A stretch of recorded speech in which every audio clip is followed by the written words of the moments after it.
পররাষ্ট্রমন্ত্রী খলিলুর রহমানের মার্কিন যে নাগরিকত্ব, সে নাগরিকত্ব তার আছে। তো ওই জায়গা থেকে মার্কিনদের স্বার্থে কাজ করে যাওয়া হচ্ছে, এইটা তো আসলে দেশ বিরোধী একটা কাজ।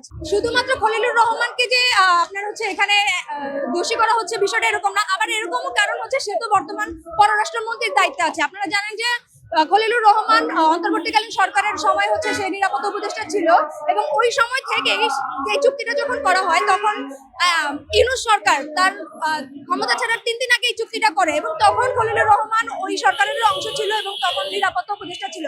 তার অবস্থানকালীন এরকম একটা চুক্তি হয়েছে, এবং পরবর্তীতে যখন আমরা দেখি যে এরকম একজন মানুষকে বিএনপি সরকার পররাষ্ট্র মন্ত্রী করে, তখন আমাদের মনে সংশয় জাগে যে কেন আসলে তাকে পররাষ্ট্রমন্ত্রী করা হলো। এবং একই সাথে আপনারা জানেন যে পররাষ্ট্রমন্ত্রী খলিলুর রহমানের মার্কিন যে নাগরিকত্ব, সে নাগরিকত্ব তার আছে।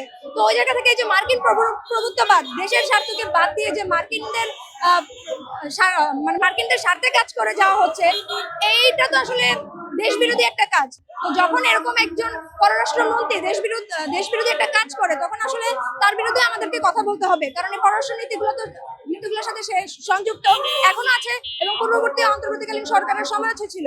এবং একই সাথে বলতে চাই যে পূর্ববর্তী যে অন্তর্বর্তীকালীন সরকারের সময় যে সকল উপদেষ্টারা ছিল, তারা সবাই এই কাজের সাথে যুক্ত ছিল, এই চুক্তির সাথে।